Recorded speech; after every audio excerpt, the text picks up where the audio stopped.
Why did me and my boyfriend break up after reading an article on ChatGPT? When I was 7, I realized I could see sounds. Not metaphorically, I literally saw them. My mom's voice was warm amber honey dripping through the air. Thunder was deep purple explosions. I thought everyone saw the world this way until my teacher sent me to the counselor for drawing the colors of math class. Turns out I have chromesthesia, a condition where sounds trigger colors in your vision. Only 1 in 3,000 people have it. By college, I'd given up on dating. Every time I mentioned that someone's laugh looked like golden fireworks, they'd give me that look, the one that screamed, "You're insane." So I stopped mentioning it. I stopped mentioning a lot of things. Then last year, my roommate dragged me to a silent disco. You know those parties where everyone wears wireless headphones? I went alone to the dance floor, just wanting to lose myself in the colors only I could see. That's when I noticed him, this guy standing completely still in the middle of all the dancing. Tears streaming down his face, we bumped into each other reaching for water, and our headphones fell off. "Sorry," he said, wiping his eyes. "That song was it was like silver waterfalls." My heart stopped. "You see it too?" The way his eyes widened told me everything. "You can see the colors?" We spent the rest of the night comparing what we saw. His voice was emerald green to me, like forest light. Mine was rose gold to him, he said, like sunrise. We both saw rain as powder blue droplets.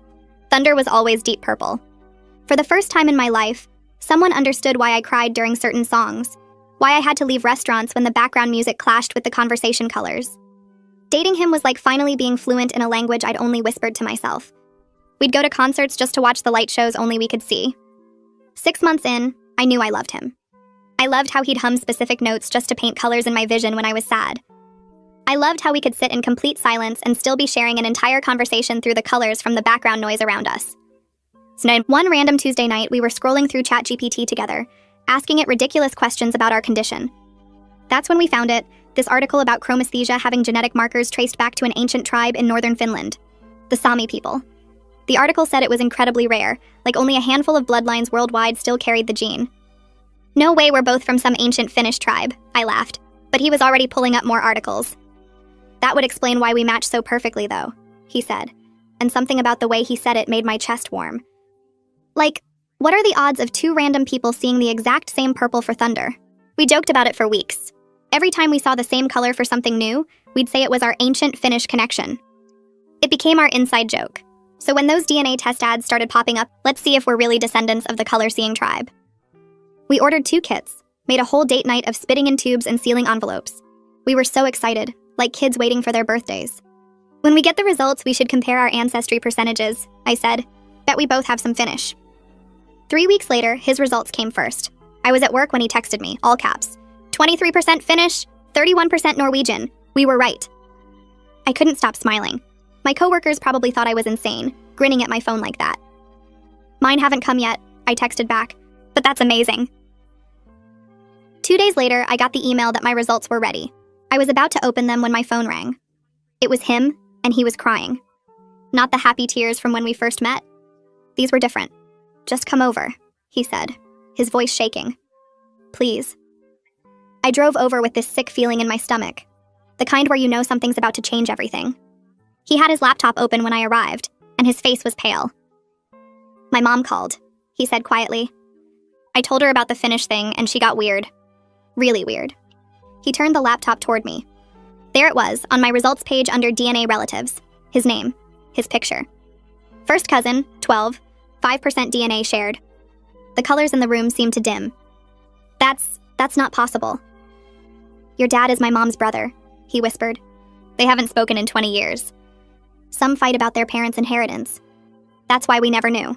Different last names, different cities." I sit frozen on his couch staring at that screen showing our names next to each other with those numbers underneath. First cousin, 12, 5% DNA shared. My brain knows what the words mean, but it refuses to make them connect to us, to what we've been doing for 6 months. He's crying next to me, and I can hear these awful choking sounds coming from him, but I can't turn my head to look because if I see his face right now, this becomes something I can't take back. I need just a few more seconds where this isn't real yet. His voice cuts through the silence and he says his mom told him because of some fight when their parents died and left them money and property. That's why we never knew. Different last names because his mom got married. Different cities because they stopped speaking decades ago. The colors in the room look wrong now, like my chromesthesia is glitching out. The hum of his laptop sounds muddy brown instead of the soft blue it should be.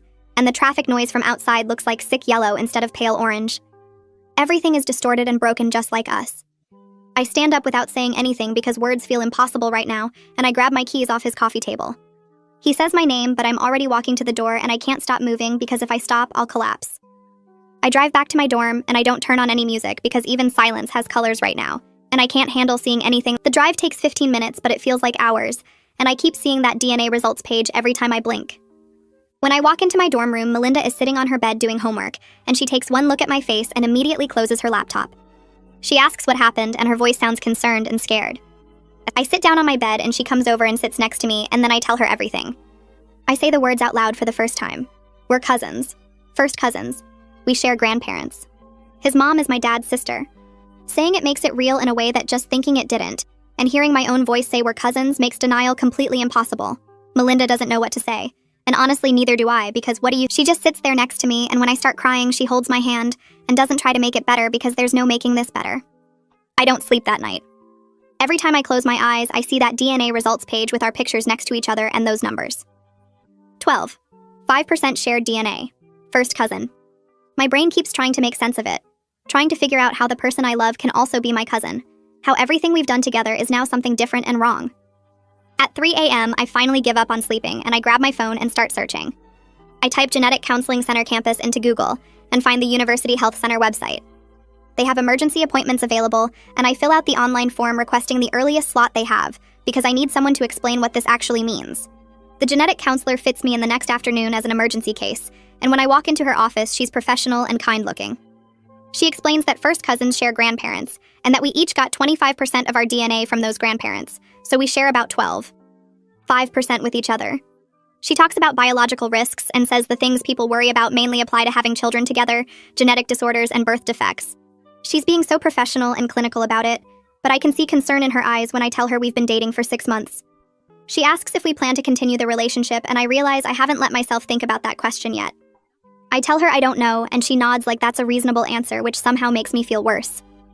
Before I leave, she hands me a paper with referrals for therapists who work with complex family situations and trauma. He texts me constantly over the next 2 days, but I can't make myself respond because I don't know what to say. Every time my phone buzzes with a notification, my stomach hurts, and I feel sick. On the 3rd day, she gives me this apologetic look and then leaves us alone. We sit in the common room because I can't be alone with him in my bedroom anymore, and that realization makes everything hurt worse. He looks as destroyed as I feel, with dark circles under his eyes and his hair messy like he hasn't showered. He says we need to talk about what happens next, and I finally admit out loud that I don't think we can keep doing this even though I still love him.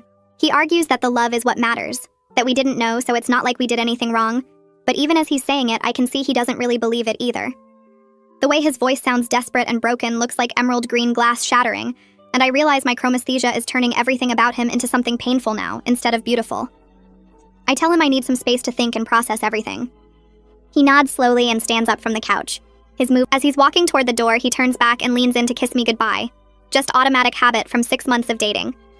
I flinch away before I can stop myself. My whole body just reacts and pulls back from him. The look on his face when I do that absolutely destroys me because I can see exactly how much it hurts him. But I also know in that moment that the flinch changed something big between us, something we can't take back. He leaves without saying anything else, and I sit there alone in the common room feeling like I just broke something that was already shattered. The next morning, I pull up the referral list the genetic counselor gave me, and I find Cormac Reynolds near the top. His office has an online booking system, and I grab the first available appointment, which is in 3 days. Those 3 days drag by in this weird fog where I go through the motions of existing, but nothing feels real. When I finally walk into Cormac's office, he's this older guy with kind eyes, and he gestures for me to sit down. I start trying to explain what happened, about the DNA test and the results, and my boyfriend being my cousin. But I only get about 2 sentences in before I completely fall apart and start crying so hard I can't talk. Cormac just sits there quietly and lets me cry. He hands me tissues and doesn't try to rush me or make it better. After a while, when I can breathe again, he asks me what I'm most afraid of right now. The question makes me stop and actually think instead of just feeling everything at once. I realize what scares me the most is that I still love him exactly the same as before. Nothing about my feelings changed when I saw those DNA results. But now that love feels wrong and dirty and contaminated by this knowledge, I can never unknow. I tell Cormac this, and he nods like it makes perfect sense. He explains that my feelings are completely valid and normal for this situation. He says grief for this kind of loss is really complicated because the person is still alive and you still love them, but the relationship has to die anyway. Hearing him say that out loud makes it feel more real somehow. Over the next week, I try to go to my classes and act like everything is normal, but literally everything reminds me of him. I'm sitting in sociology and the professor is lecturing about family systems. Her voice creates these amber waves and the colors around me start to blur together, and I grab my bag and practically run out of the classroom. I end up sitting on a bench outside trying to calm down while other students walk past. When I get back to my dorm, Melinda takes one look at me and asks what happened. I tell her about the classroom and she suggests maybe I should tell my parents what's going on. The thought of having that conversation makes me want to throw up. How do I tell my parents I've been dating my cousin for 6 months? How do I explain this without them thinking I'm disgusting? But Melinda points out that I need support right now and my parents love me. At my next session, Cormac encourages the same thing, reaching out to family for support. So that night, I finally call my mom. My hands are shaking when I dial her number. When she answers, I can barely get the words out. I'm crying before I even start explaining. I tell her about the DNA test and what we found and who my boyfriend actually is. My mom goes completely silent on the other end of the phone. The silence stretches out so long, I think maybe the call dropped. Then she asks if I'm sure about the DNA results, like maybe there was some kind of mistake at the lab. I tell her I'm sure, and that his mom already confirmed it, that my dad is her brother. Then my mom starts crying too, and that makes me cry even harder. Through her tears, she tells me my dad is going to be so upset. She says he spent 20 years missing his sister, and now this is how he finds out his daughter accidentally got involved with his nephew. The guilt I feel hearing that adds this whole other layer to everything else I'm trying to process. It's not just about me and my boyfriend anymore. It's about my dad and his sister and 20 years of family pain. My dad calls me the next day. His voice sounds broken in a way I've never heard before. He asks if I'm okay first, then he apologizes for the estrangement that made this possible. He keeps saying he should have tried harder to fix things with his sister years ago. I tell him it's not his fault, but he won't accept that. He says if he hadn't been so stubborn and proud, if he'd just reached out to his sister at any point in the last 2 decades, we would have known we were cousins. We would have known before anything happened. I'm crying again listening to him blame himself for something he couldn't have predicted. He asks if he can come visit me, and I say yes because I really need my family right now. Even though part of me dreads the conversation we're going to have face to face. 2 days later, he shows up at my dorm. When I open the door, he just pulls me into this long hug without saying anything. I can feel him shaking, and I realize he's crying too. We stand there in the doorway for what feels like forever, just holding on to each other. We end up going to a coffee shop off campus because I can't have this conversation in my dorm, where everything feels too small. We sit in a corner booth, and my dad orders us both coffee that neither of us drinks. He tells me the whole story of the fight with his sister. Their parents died and left behind this complicated estate with property and investments. Both my dad and his sister felt like the other one was being greedy and unfair about how to divide everything. What started as disagreements about money turned into accusations about who loved their parents more. They both said things they couldn't take back. My dad admits now that pride and stubbornness kept them from reconciling even after the estate was settled. He says he thought about reaching out so many times over the years, but he always convinced himself it was too late, or that she should call first. He never imagined their silence could lead to something like this. I ask him if he's going to reach out to his sister now, and he sets down his untouched coffee. She called him the day after her son told her what happened. They talked for 2 hours, both of them crying and apologizing for things they said 20 years ago. My dad's voice cracks when he says the timing feels cruel because it took this nightmare to bring them back together. I reach across the table and squeeze his hand because I don't know what else to do. We sit there for a few more minutes before he drives me back to my dorm. When I hug him goodbye in the parking lot, he holds on longer than usual, and I feel him shaking again. I go upstairs and collapse on my bed with all my clothes still on. Melinda comes in an hour later and finds me staring at the ceiling. She sits on the edge of my bed and rubs my back without saying anything. 3 days later, my phone buzzes with a text from my boyfriend. His mom wants to meet with my family to talk through everything. The message sits on my screen and I feel my chest get tight. The thought of sitting in a room with all of them makes me want to throw. I text back that I need time to think about it, and he responds immediately saying he understands. I stare at my phone for 20 minutes before I call Cormac's office and leave a message asking for an emergency session. He calls me back within an hour and squeezes me in the next morning. In his office, I tell him about the proposed family meeting and how the idea of it makes my anxiety spike so bad I can barely breathe. Cormac pulls out a notepad and we spend the next hour role-playing difficult conversations. He pretends to be my boyfriend's mom, then my dad, then my boyfriend. We practice me setting boundaries about what I'm willing to discuss. He teaches me phrases I can use if things get too overwhelming. By the end of the session, I feel slightly less terrified but still sick about the whole thing. I text my boyfriend that I'll do the meeting, but it needs to be soon because I can't live with this hanging over me. He suggests the following Saturday at a restaurant downtown that has private rooms. My mom calls me that night and asks if I'm sure I want to do this. I tell her I'm not sure about anything anymore, but we need to face this together. The week leading up to the meeting drags by so slowly, I think I might lose my mind. I practice the phrases Cormac taught me every morning in the shower. Melinda quizzes me on my boundaries. Saturday arrives and I put on the most normal-looking outfit I can find, because I don't want to look like I'm falling apart even though I am. My parents pick me up at noon and we drive to the restaurant in silence. The private room is in the back, and when we walk in, my boyfriend and his mom are already sitting at the table. The awkwardness hits me like a physical force, and I have to remind myself to keep breathing. We all sit down and nobody knows where to look. My boyfriend and I make eye contact for half a second before we both look away. His mom starts talking first, apologizing to my dad for the years of silence. My dad responds with his own apology. They go back and forth like this while I sit frozen in my chair.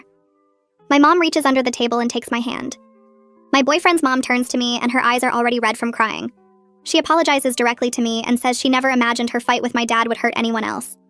She says especially not like this, and her voice breaks. My mom squeezes my hand tighter under the table.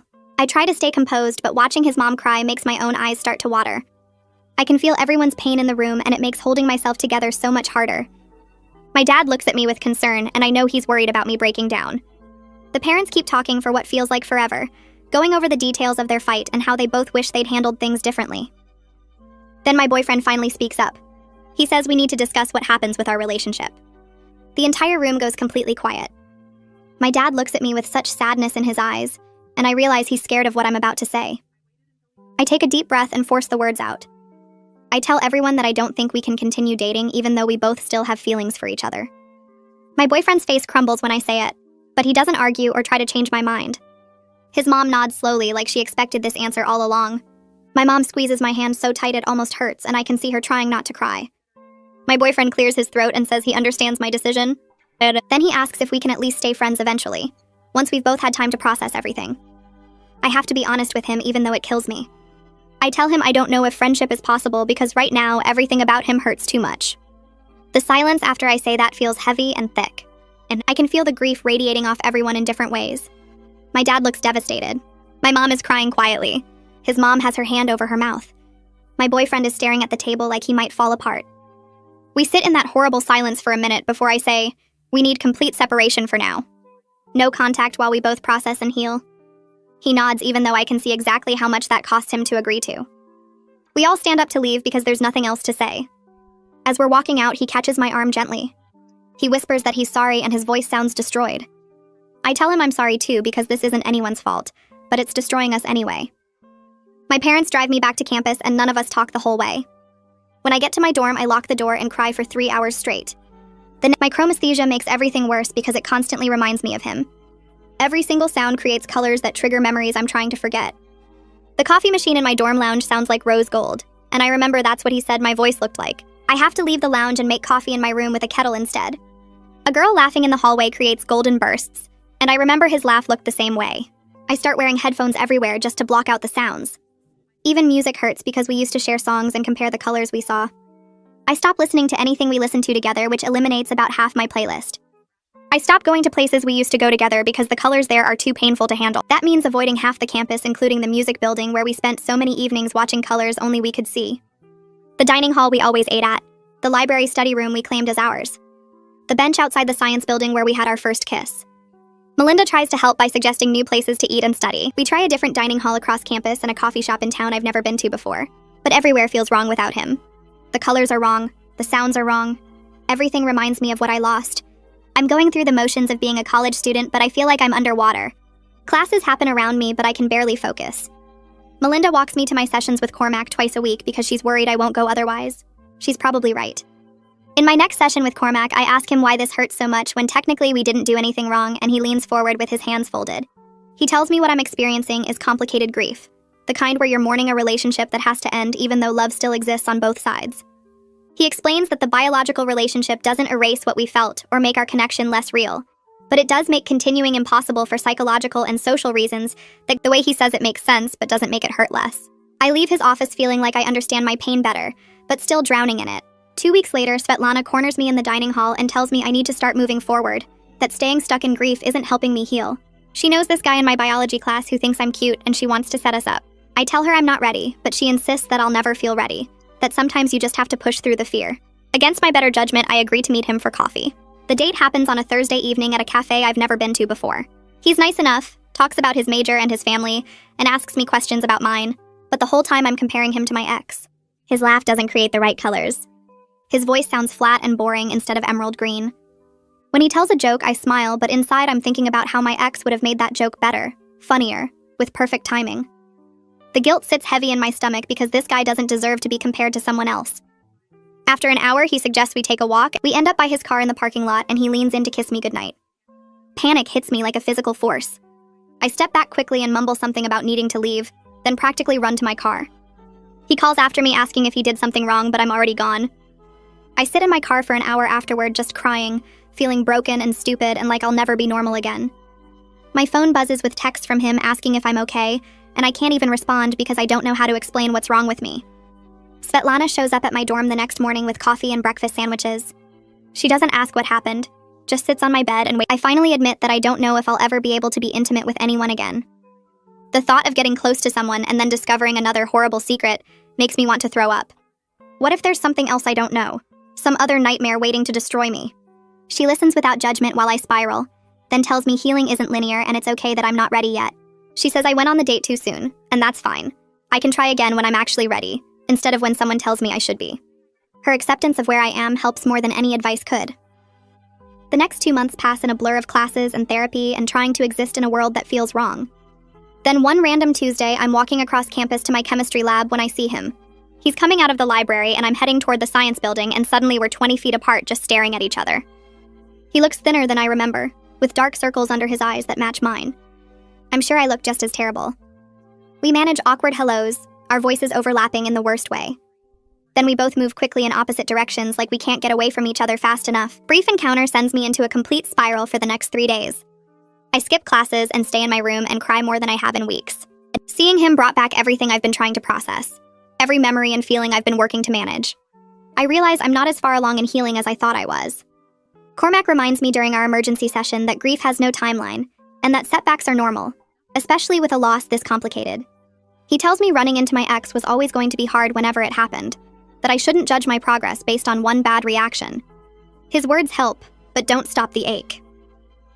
A week later, Cormac suggests I try a support group for people dealing with complex family trauma. He knows someone named Felix Velez who runs one specifically for situations where family secrets have caused major life disruption. I'm nervous about sharing my story with strangers, but I agree to try it. The first meeting happens in a community center conference room with 8 other people sitting in a circle. Felix introduces himself and explains the group rules, then asks if anyone wants to share. I stay quiet that first night, just listening to other people's stories. Nobody else has my exact situation, but the themes are similar. Loss and impossible choices and grief for relationships that can't continue. Hearing that I'm not alone in experiencing something this painful, the second week I share my story for the first time outside of therapy and my close friends. My voice shakes as I explain about the chromesthesia and the DNA test and discovering we were cousins. The group listens without judgment and several people nod like they understand. After the meeting, someone approaches me, an older woman maybe in her 40s. She tells me her own family secret destroyed her marriage 5 years ago and she's still processing it. We talk for 20 minutes in the parking lot and she tells me that some situations genuinely have no good solutions, that accepting the unfairness is part of healing. She says I can survive this even though it feels impossible right now, and I believe her because she's living proof. 3 months after the breakup, something shifts. I'm in my dorm room studying when Melinda puts on music, and I realize I can listen without every song triggering memories of him. The colors are still there, my chromesthesia hasn't changed, but the acute pain has dulled into something more manageable. It's not that I've forgotten or stopped caring. The grief is still there, but it's becoming something I can carry instead of something that crushes me. I can think about him without falling apart. I can see the colors sounds make without immediately crying. Progress feels slow and small but real. My dad calls one evening to tell me he and his sister are rebuilding their relationship. They've been talking regularly, and they're planning to have Thanksgiving together this year, the first time in 20 years. I tell him I'm happy for them, and I mean it, but I also feel resentful that their reconciliation came from my pain. In my next session with Cormac, I admit those complicated feelings, and he helps me understand that both emotions can exist at the same time. I can be glad they're healing their relationship while also angry that it took my suffering to make it happen. When my dad asks if I'll come to Thanksgiving, I have to think about it for a few days. The idea of sitting at a table with my ex after months of no contact would undo so much progress. I finally tell my parents I can't go, and they understand, even though I can tell my dad is disappointed. Melinda immediately invites me to spend Thanksgiving with her family instead, and I accept gratefully. Being around people who don't know my story, who see me as just Melinda's college friend, feels like a relief I didn't know I needed. At dinner, Melinda's little brother sits next. I tell him we realized we weren't right for each other, which is technically true even if it's missing about 1,000 painful details. He nods and goes back to his mashed potatoes like that explanation makes perfect sense, and I feel something shift inside me. The simplicity of giving an answer that a kid can accept without needing the whole complicated truth makes me realize I'm getting better at carrying this secret. I can talk about the breakup now without falling apart, can give a version of events that's honest enough without being destructive. Winter break gives me space from campus and all its reminders, and I spend 2 weeks at home rediscovering parts of myself that existed before him. My old art supplies are still in my closet from high school, and one afternoon I pull them out and set up in the dining room. I start painting again, using my chromesthesia to create visual representations of music. I put on instrumental tracks and paint the colors I see, blues and purples and golds flowing across canvas in patterns that match the sound waves only I can perceive. It feels like reclaiming something that was ours and making it just mine. The chromesthesia doesn't belong to our relationship anymore. It belongs to me. My mom watches me paint one afternoon while I'm working on a piece inspired by rain sounds, all powder blue droplets and silver streaks. She comments that I seem more like myself lately, more present and engaged with life instead of just going through motions. I realize she's right as I'm adding details to the canvas. The sharp edges of grief are dulling into something more manageable, something I can carry without it crushing me. I'm not happy yet, but I'm not drowning anymore either, and that feels like progress. Real, actual progress that I can measure in moments like this where I'm creating something and feeling okay about it. I get a text from my ex in January saying he's transferring to a university in another state because staying here is too hard and he hopes I'm doing okay. I stare at the message for a long time, reading it over and over, trying to figure out how I feel about. Part of me is relieved because it means I won't risk running into him on campus anymore. But part of me feels sad because it's another loss on top of everything else. I finally respond that I understand, and I hope he finds peace, keeping my message short and kind. Then I delete his number from my phone so I'm not tempted to reach out again during weak moments. Knowing he's leaving creates a strange mix of relief and sadness that sits heavy in my chest for days. It means I won't risk seeing him in the library or the dining hall, won't have to worry about bumping into him at parties or campus events. But it also feels like another ending, another door closing on what we had. I talk about it with Cormac in my next session, and he helps me reframe it as both of us choosing healing over proximity. We're each doing what we need to do to move forward, and putting physical distance between us is probably the healthiest thing we can do for each other right now. Spring semester starts, and I'm taking all new classes in different buildings, creating a campus experience that doesn't overlap with memories of us. I signed up for courses I've never taken before in parts of campus I rarely visited, giving myself a fresh start. Svetlana introduces me to her study group, and I start building new friendships with people who only know the current version of me. They don't know about my ex or the DNA test or any of it, and that feels freeing. I can be whoever I want to be with them, can define myself by who I am now instead of what happened to me. One evening in the library, I hear someone humming while they work, and I see the colors it creates floating through the air between the bookshelves. For the first time in months, I feel curious about my chromesthesia instead of pained by it. Actually, I realize the condition that brought us together doesn't have to be permanently ruined by how things ended. It's still mine, still part of who I am, and I can reclaim it. I attend a lecture about synesthesia research that's open to the whole campus, and afterward I talk to the professor about my experiences with chromesthesia. She's fascinated and asks tons of questions about what I see and how it works, and she asks if I'd consider participating in her study. Saying yes feels like reclaiming this part of myself for science and understanding, instead of just romance and loss. Through the research study, I meet other people with synesthesia, and while none of them have chromesthesia specifically, being around people who understand sensory differences helps me feel less isolated. One participant mentions an online community for chromesthetes, and I join even though I'm nervous about it. In the online community, I read stories from other people with chromesthesia, and I'm struck by how many of them describe feeling alone. Until I don't share my story about my ex because it's too complicated. But I participate in discussions about music and color associations, about which instruments create which colors, about how we manage sensory overload in loud environments. 6 months passed, and I woke up one morning realizing I felt okay for the first time since everything happened. Not happy exactly, but steady in a way I hadn't been in months. My grades were solid, better than they'd been in over a year. I had plans with friends most weekends. The chromesthesia colors I saw every day felt like they belonged to me again instead of being tied up in grief. I could walk past the music building without my chest tightening. I could hear someone laugh and see the golden sparks it created without immediately thinking of him. The healing wasn't dramatic or sudden. It happened in small pieces over weeks and months, until one day I noticed the weight pressing on my chest had lifted enough that I could breathe normally again. My dad called on a Tuesday evening while I was studying in my room. He asked how classes were going, and we talked about normal things for a while before he got quiet. His sister had reached out again asking about me specifically. She wanted to know if I'd be willing to meet her sometime. Just the two of them. Nope, my stomach flipped at the thought, but I told him I'd think about it. After we hung up, I sat staring at my textbook without seeing the words. Meeting my aunt felt like facing the last piece of this situation I'd been avoiding. She was real family, connected to both me and my ex in ways that made everything complicated. But she was also the person whose estrangement from my dad had made this whole disaster possible in the first place. I brought it up with Cormac at my next session. He listened while I explained my mixed feelings about meeting her. Part of me wanted to know her because she was family, and I'd lost enough already. Part of me resented her for the fight that kept our families apart for 20 years. Cormac asked what I thought I might gain from meeting her, and I admitted it might provide some kind of closure, a way to understand the family history that led to everything. He nodded and said that made sense, that sometimes facing the hard things is how we finish processing them. I left his office and texted my dad that night saying I was ready to meet her if she still wanted to. 2 weeks later, I sat across from my aunt at a small Italian restaurant she'd picked, somewhere quiet where we could actually talk. She looked like my dad around the eyes. That similarity hit me hard when she walked in. We hugged awkwardly and sat down, and before I could say anything, she started apologizing. She was sorry for everything. Sorry for the fight with my dad. Sorry for staying angry so long. Sorry that her silence had hurt me in ways she never imagined possible. I told her it wasn't her fault because it wasn't. Not really. Nobody could have predicted this. She wiped, my chest tightened, but I nodded because I did want to know even though it hurt.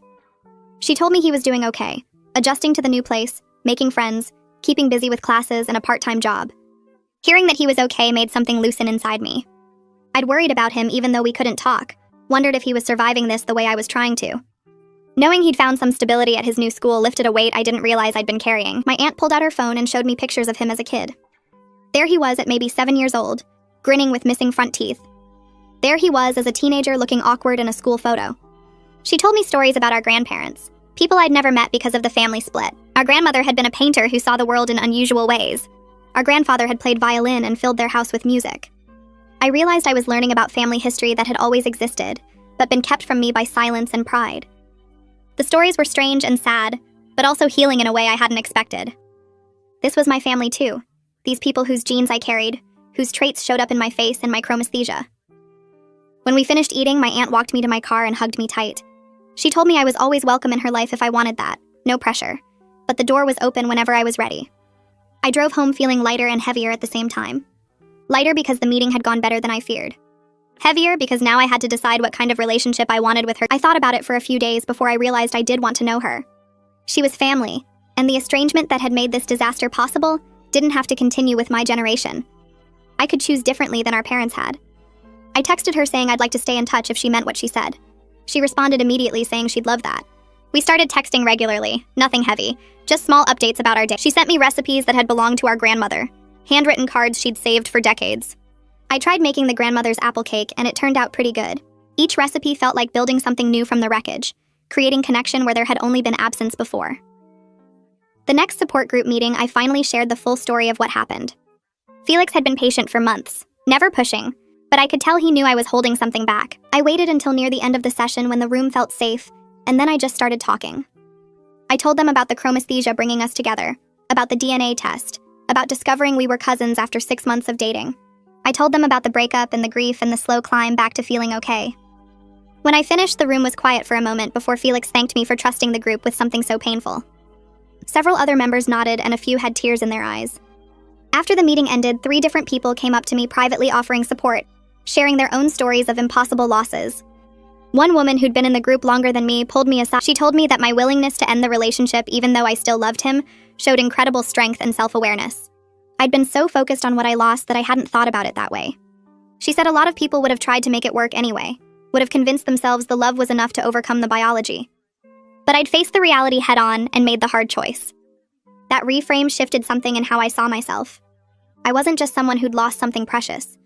I was someone who'd survived something terrible and come out the other side. I'd had the courage to walk away from love when staying would have destroyed us both. I started dating again in small ways. Nothing serious, just coffee or movies with people I met through friends or classes. The first few dates were awkward because I kept comparing everyone to my ex. This guy's laugh created orange ripples instead of golden ones. That guy didn't understand why I needed to leave the loud rest, but slowly I got better at being present with new people instead of constantly measuring them against what I'd lost. The fear that I'd never be able to trust or connect with anyone again started fading. I discovered I was more resilient than I'd thought. Each date that didn't work out didn't devastate me. Each conversation that went well felt like proof I could do this again someday. The anniversary of the day we got our DNA results landed on a Saturday. I woke up knowing what day it was, and let myself feel it fully, instead of pushing it away. I pulled out the box of photos and gifts I'd saved from our relationship, things I couldn't throw away but couldn't look at either. I sat on my bed and cried for a few hours, looking at pictures of us at concerts, reading notes he'd written me, remembering how it felt when everything was good. Then I put everything back in the box and slid it under my bed and texted Svetlana asking if she wanted to get dinner. She said yes immediately without asking if I was okay because she already knew I wasn't. We met at our favorite Thai place and she just sat with me, talking about normal things, letting me be sad without trying to fix it. A year after the breakup, I went to a concert at a small venue downtown with some friends from my study group. The band was good and the crowd was energetic, and I let myself get lost in the music and colors only I could see. Halfway through the set, I noticed someone across the room standing perfectly still while they had their eyes closed and this expression on their face like they were seeing something nobody else could. I wondered if they might have chromesthesia too, if they were watching the same color show I was. I didn't approach them because I wasn't ready for that yet. But noticing them and feeling curious instead of devastated made me realize something had shifted. Maybe someday I'd be ready to connect with another chromesthete. Maybe someday I'd be able to share that part of myself again without it feeling like betraying what I'd lost. I wasn't there yet, but standing in that concert hall watching colors bloom and fade with the music, I could imagine getting there eventually. That spring, I walked across the stage to get my diploma with honors, and the whole ceremony felt surreal in a good way. My parents sat in the middle section with my aunt next to them, and seeing her there made something settle in my chest that I didn't know was still unsettled. She'd driven 4 hours to be there and had texted me that morning saying she was proud of me, which made me cry before I even put on my cap and gown. My ex graduated from his school in another state the week before, so I didn't have to worry about running into him or making awkward eye contact across a crowded auditorium. That relief was huge because I wanted this day to be about moving forward, not about what I'd lost. After the ceremony, my dad found me in the crowd and pulled me aside while my mom was taking pictures with Melinda and Svetlana. He looked at me for a long moment before speaking, and I could see his eyes getting wet. He told me he was proud of how I'd handled everything, that watching me survive this had taught him things about being strong and keeping grace even when life gets impossible. I told him I learned those things from watching him and Mom, and then we were both crying happy tears mixed with sad ones right there in the middle of all the celebrating families. My mom came over and hugged us both, and for a few minutes we just stood there holding each other while people streamed past us toward the parking lot. 3 weeks later, I got the acceptance email from the graduate program in psychology, and I read it 5 times before I believed it was real. They wanted me to study family systems and trauma, which felt like the universe confirming that my own experience had a purpose beyond just surviving it. I knew part of why I wanted this field was because I understood complicated grief from the inside now, knew what it felt like when love and loss got tangled up in ways that didn't make sense to anyone who hadn't lived it. Cormac wrote me a recommendation letter that apparently talked about my resilience and insight, and when I thanked him in our last session before I moved for school, he told me I was going to help a lot of people because I got it in a way most therapists never would. That conversation stayed with me through the whole summer as I packed up my life and prepared for grad school. 2 years, I'd built a full life that didn't revolve around what I'd lost, made friends who knew me as just me instead of as the girl with the tragic story. My chromesthesia was part of who I was again, instead of a constant reminder of pain, and I could listen to music or hear certain sounds without immediately thinking of him. I still thought about him sometimes. Probably always would, but the thoughts didn't knock me over anymore. They were just there, like old scars that didn't hurt, but hadn't completely faded either. I wondered occasionally if he was okay, if he'd found his own version of healing, but I didn't look him up or try to find out. Some distances needed to stay in place. One Tuesday afternoon, I was at a coffee shop near campus, studying for my family systems exam, when I heard someone at the next table talking about seeing colors and sounds. I looked up and saw a woman about my age gesturing excitedly to her friend, describing how music created these visual experiences that nobody else could see. The friend looked confused but interested, asking questions about what different instruments looked like. I smiled and went back to my textbook, highlighting a passage about intergenerational trauma patterns. Sitting there in that coffee shop with my grad school materials spread out in front of me, and the sound of that woman's excited voice creating soft yellow ripples in my vision, I realized something. I was genuinely happy now. Not despite what happened, but because I'd survived it and built something real from all that grief. That felt like the best possible thing I could have gotten from an impossible situation.